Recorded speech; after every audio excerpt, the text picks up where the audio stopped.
गोपाल चूड़ामणि गोपाल कृष्ण भगवान की आगाबाई साचा बाबा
Thank you.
प्रथम नमा पंचावतारा, दुसरे नमना, तिसरे नमना चौदाण्याचे 28 भक्ताचे परिपात. इको थोडा कमी होता, इको जास्त वाटते थोडं. दाता चौदाणे स्वामी चक्रधर, प्रेमाचा सागर धरीवरी आम्हासाठी झाला देव हा भिकारी. इंडे दारोदारी भक्ताची नाही ओळखीला माझा हितकारी. मनोनिया दुरी वाढिणारी आम्हासाठी झाला देव हा भिकारी. इंडे दारोदारी भक्ताची मना म्हणे आता जाय तू शरण, तू देवाचे चरण सोडू नको. आम्हासाठी झाला देव हा भिकारी. तू इंडे दारोदारी भक्ताची गोपाला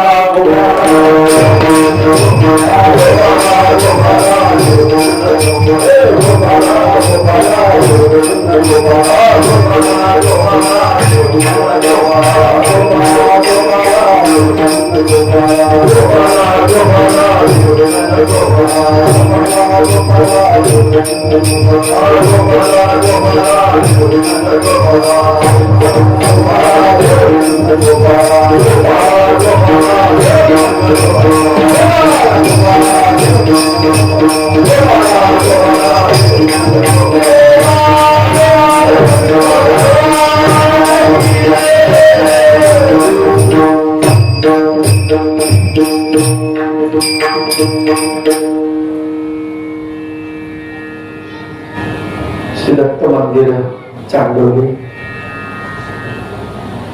त्या दत्त मंदिराचा यात्रा महोत्सव आणि या यात्रा महोत्सवाच्या शुभ प्रसंगी या ठिकाणी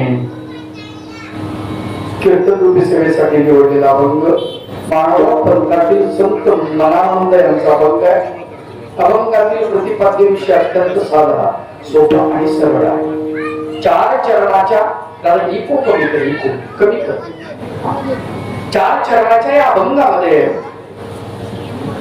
संत मनानंद भगवंताच्या दातृत्वाचं वर्णन करतात. इको जास्त वाटते मला, मग काय होते आपण थोडं कमी झालं पाहिजे, जास्त रूम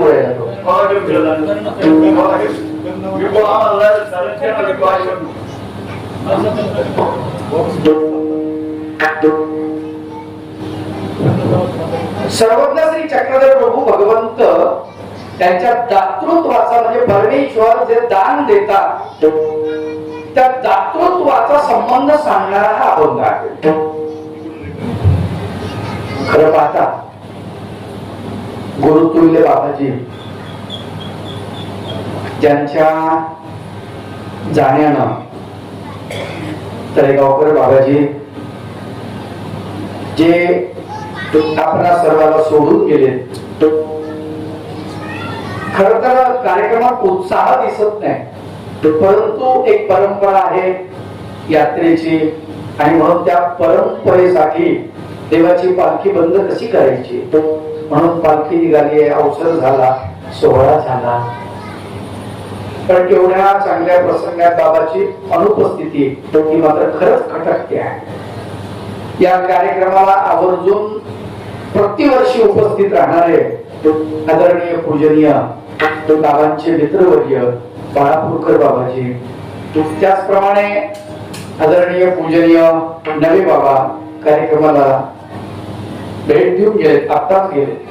त्याचप्रमाणे या कार्यक्रमाला परिसरातील सर्व संत मंडळी जे अनिल दादा आलेले आहेत, मुळावकर बाबा आलेले आहेत, ते आशुतोष शास्त्री आले,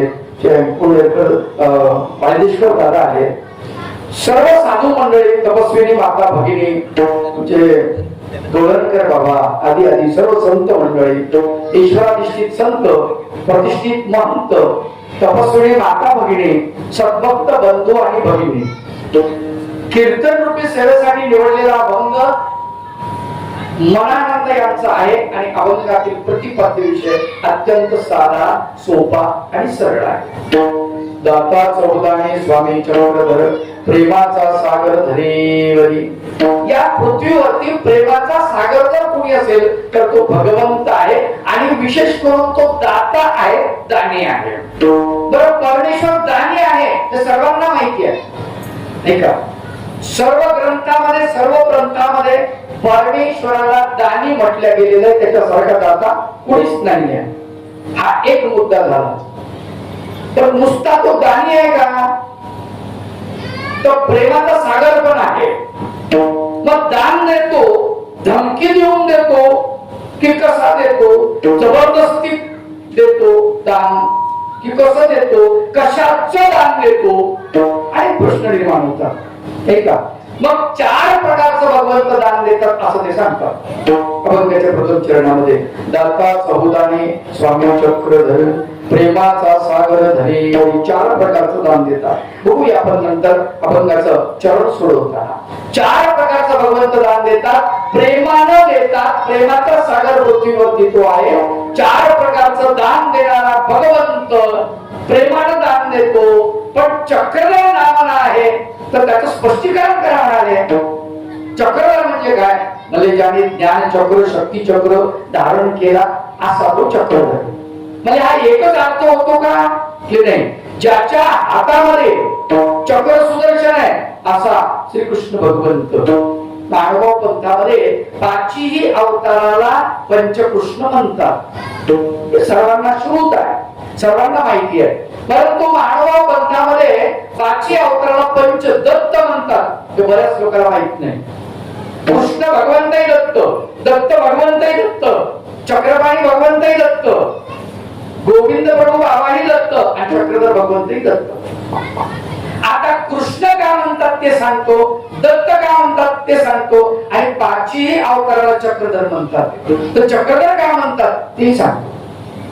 पहिला मुद्दा, पाचही अवताराला पंचकृष्ण म्हणतात. कृष्ण म्हणजे काय? तर कृष्ण धातू ज्ञानाशी वाचक, ज्ञान देणारा, म्हणून त्याला कृष्ण असं म्हणतात.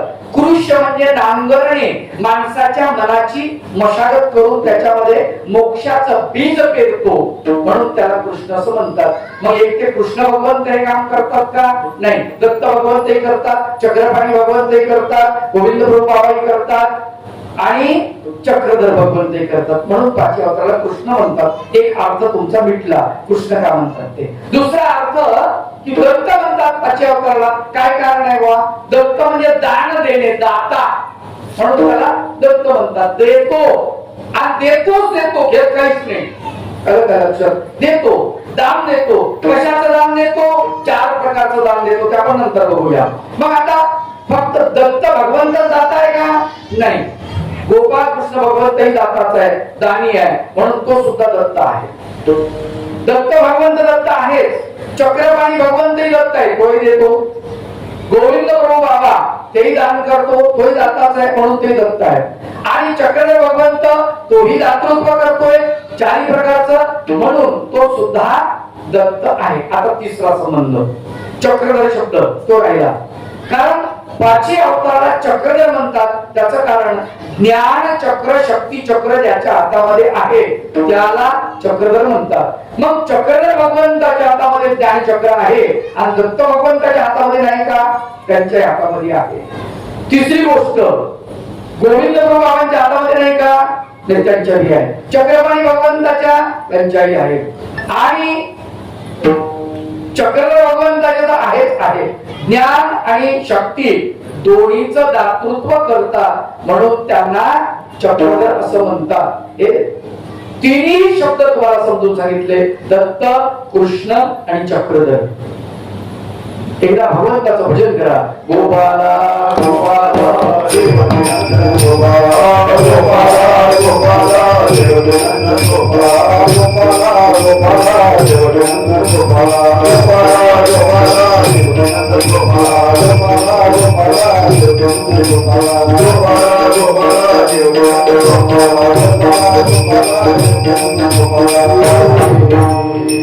दाता चौदा आणि स्वामी चक्रधर प्रेमाचा सागर धरेवरी. पृथ्वीवरती प्रेमाचा सागर फक्त आणि फक्त भगवंत आहे, जो 4 प्रकारचं दान देतो. मग आता 4 प्रकारचं दान कोणतं? पहिलं दान कोणतं, दुसरं कोणतं, तिसरं कोणतं, चौथं कोणतं? दाता आहे, दान देतो. आलं का लक्षात? आता आपण दुकानदाराकडे जातो, दुकानदारही आपल्याला देतो ना, साखर देतो, तेल देतो, शेंगदाणे देतो, नाही का? वाण सामान, पण त्याला काय म्हणतात? वाण म्हणतात, त्याला दान म्हणत नाही. कारण तो देतो आणि पैसे म्हणजे आधी घेतो, म्हणजे पैसे घेतो मग देतो. तसं भगवंत आहे का? नाही, तो देतोच देतो, हेच काही नाही. म्हणून त्याला दाता म्हटले. जसा तसा दाता भगवंत आहे, लक्षात ठेवा. मग 4 प्रकारचं दान कोणतं कोणतं? पहिलं दान लक्षात, जे सगळ्यात महत्वाचं, त्याला म्हणतात कैवल्य दान. भगवंत कैवल्याचं दान देतो. दुसरं म्हणजे लीळादान, तिसरं संबंधदान, चौथं ग्रहणादान. आता काय भानगड आहे बा? कैवल्य दान म्हणजे काय? कैवल्य दान या शब्दाचा अर्थ परमेश्वर भगवंत जीवात्म्याला कैवल्याचं दान दिल्यानंतर जीवात्मा जेव्हा परमेश्वराच्या प्राप्तीला पोहोचला, पुन्हा येणे नाही. त्याला पुन्हा वापस येणे का? अजिबात नाही, पुन्हा येतच नाही.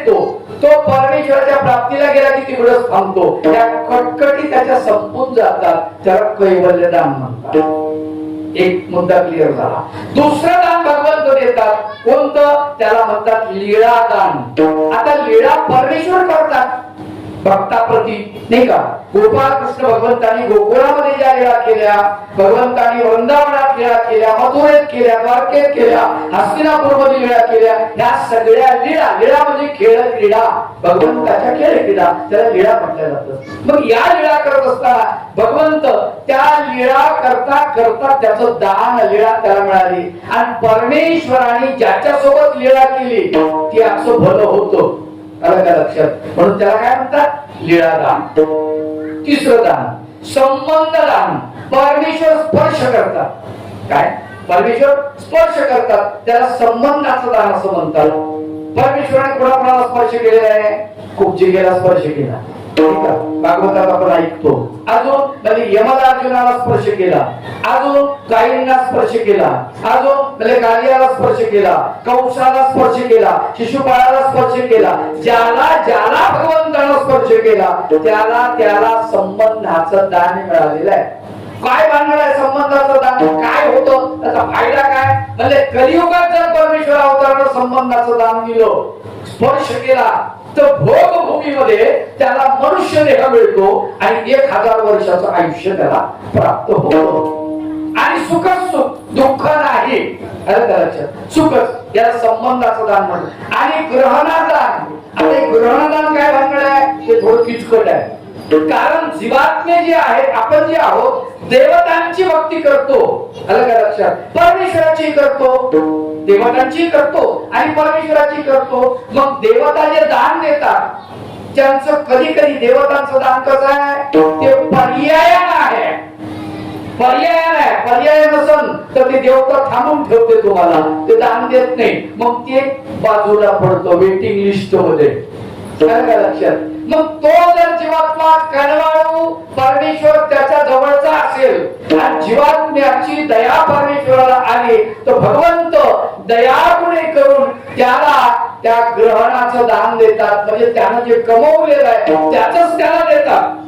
त्यानं कमवलेलं आहे देवतांचं, त्याचंच त्याला देतात, पण परमेश्वर देतात. त्याला ग्रहणात दान असं म्हणतात. उदाहरणार्थ उदाहरणार्थ एखादा श्रीमंत माणूस आहे आणि त्याच्याकडे गरीब माणूस नोकरी करतो आहे आणि पुढे आला कोरोना, मग त्याने त्याचे पैसे बुडवले 4-5 महिने, पैसेच नाही, काय देऊ? ते बसलं घरी, तर कमाई काही नाही, लेकर बाळा उपाशी. मग गावातला चांगला एखादा मोठा माणूस आहे, धनसंपत्तीने मोठा आहे, आचार विचाराने मोठा आहे, सत्प्रवृत्तीने मोठा आहे, संत सज्जन माणूस आहे, त्याच्याकडे तो जातो. नंतर माझ्यावर दया करा, माझे पैसे आमक्याकडे अटकले, तो देऊन नाही राहिला. हा, तुझे मजुरीचे पैसे आहेत म्हणे. हो, मजुरीचे पैसे आहेत. आणि तुझ्यावर तो श्रीमंत आहे, त्याला काय त्याला लिहायला काही होतं, तू गरीब माणूस नाही ना म्हणे, सर दिलेच नाही त्याला. तो त्याच्याकडे जातो, काय याच्यावर काय देत नाही? अहो देतो मला, ते कशाला म्हणता, देतो लगेच देतो, तो लगेच काढून देतो. हे ग्रहणात आले, लक्षात ठेवा. परमेश्वर देवता देत नाही, तेव्हा परमेश्वर स्वतः देतात, त्याला म्हणतात ग्रहणदान. असा 4 प्रकारे दान देणारा भगवंत दाता चौदानी स्वामी चक्रधर प्रेमाचा सागर धरीवरी आवासाठी झाला देव हा भिकारी. इंडे दारोदारी भक्ताची, भक्ताच्या दारोदारी हिंडतो तो भगवंत. आलं का लक्षात? असा परब्रह्म परमेश्वर जो दान देतो ते अभंगाच्या प्रथम चरणामध्ये संत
स्वामी चक्रधर प्रेमाचा सागर धरीवरी अम्मासाठी झाला देव हा भिकारी.